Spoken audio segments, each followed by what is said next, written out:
Just what are some of the feelings going into the first game of the year? Just a lot of excitement. These guys have been working really hard. We think about when we first all came together in mid-September and the fact that we are a couple days away from playing. Just think about all the time, the effort, they just all have put a lot into each other and into this team on and off the field. So excited. How's the preparation been different from previous years with this being kind of a younger team? Has it changed at all, or is it kind of the same as how you guys prepped from last couple seasons? I think each year each team has their own identity, and so there's things you'll do the same, and then there's things that you'll do different. With that, probably a younger group and a lot of new athletes, a lot of teaching going on, and just getting them to understand the system and how to go about things. But I think these guys are all pretty athletic and have really strong IQs, softball IQs. So I thought they did a good job of picking it up. I think for us as coaches, we love to coach. So when you get some younger athletes, it kind of lights a fire in you because you get to coach a little bit more as you start to have an older group. They've heard you say it. They've done it all, and it's just more of getting out of their way and allowing them to perform. How much uncertainty is there in that, even for you, Missy, in that I think this is probably the greatest amount of turnover, other than maybe year one or two, in terms of just sheer volume of either new players in a lineup in the defensive side of things or the mix of new pitchers that's just, year over year, it's probably the greatest that you've had in the 7 years. Mm-hmm. Yeah, this is a year of passing the torch, and I love that. I love it. If we are doing things right, we are having great athletes come out and great athletes coming in. So for the senior group to pass the torch to this young group, this young freshman group, you all are, when they are seniors, you're going to go, wow, this group, when they were freshmen, you could see what they were doing, and then just see them just each year become the athletes and just as a team what they're going to become. You're gonna really enjoy this group. So I think that's what I think of. I think it's passing the baton. What's the biggest difference you would say, if the fan looking at the team, the biggest difference this year from last year or previous years?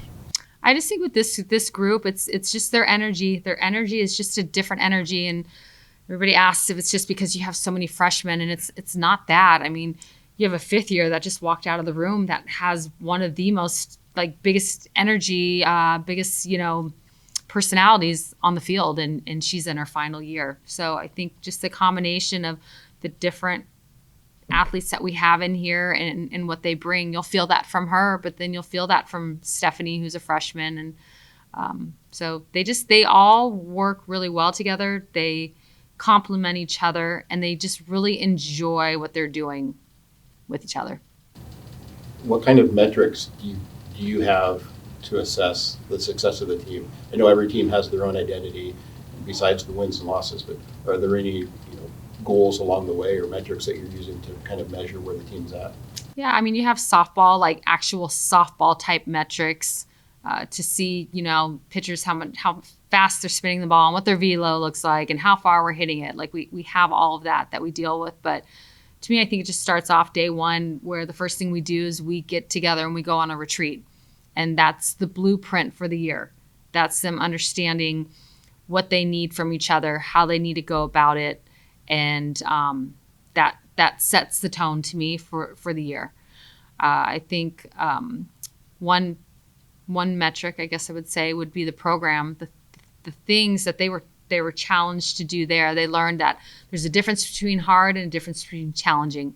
I think sometimes as an athlete, it's a full-time job and just things are hard, and it's not. It's challenging. It's something that you chose to do and to do at a high level, and you're being challenged because you have the ability to overcome and be great from it. And so I think of that and the Swole Duck Challenge, that they were pushed.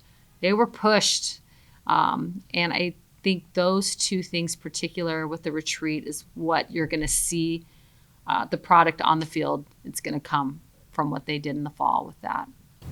How much of that was because it's a younger group that certain gains probably needed to be made, physically speaking, just because of youth? And how much of that is because looking for more power in the lineup specifically, and that you want that end result in order to get there?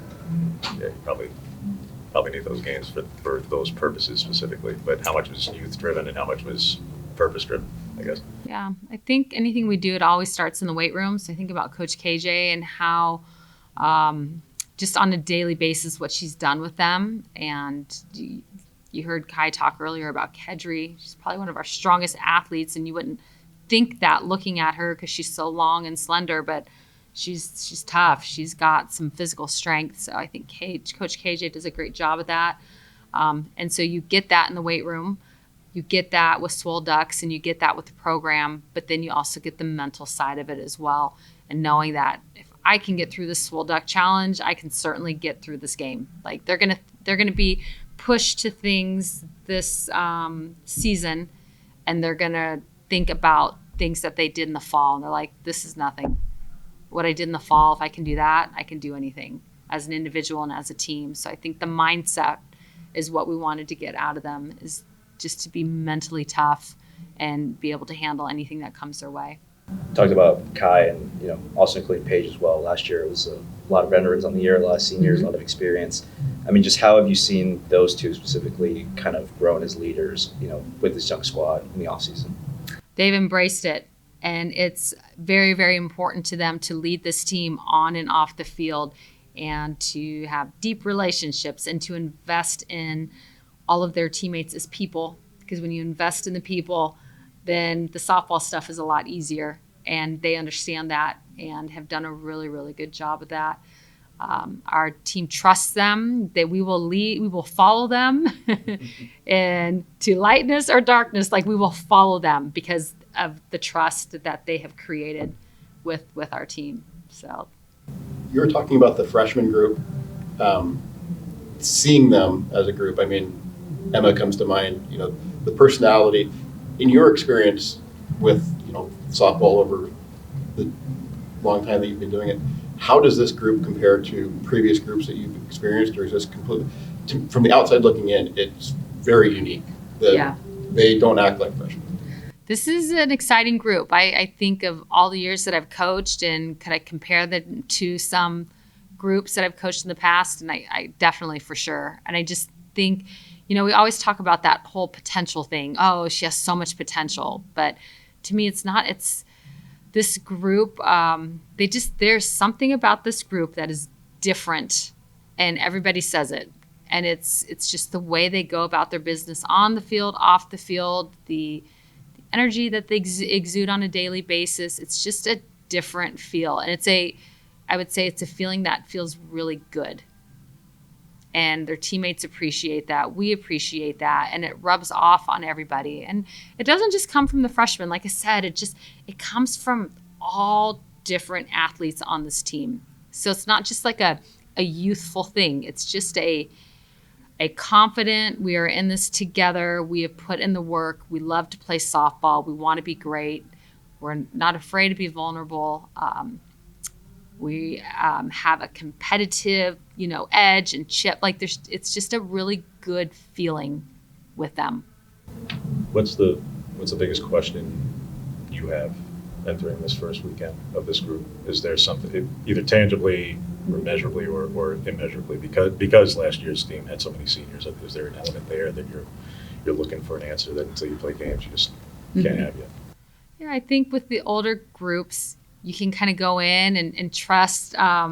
They've just been doing it. They know what they need to do. They know how to handle situations. So what I'm looking forward to is seeing how this group just goes into the season and how they handle it. If they go into it, and what I want to see is that they go into this first weekend and they are who they are. And the opponent doesn't matter. It's just for them to trust their preparation, trust who they are, and go do them. That's really the biggest thing that I want to see from them, that they don't have fear or they're worried about, like, what if I'm not good enough? They are. That they just trust their as a young group, can they trust their preparation? Go compete. Like, that's what I'm excited to see. Let's ways off, Missy, but the Big Ten schedule being out there, I think the one thing that kind of stands out as a question is there an explanation behind the 2 games at Rutgers? Is a sport that's built around doubleheaders all right, if it's hard to get away on a Sunday, is there a particular reason why you're going 3,000 miles to play 2 games? Yeah, they had it the schedule situated where we had 2 opponents where we played 2 games.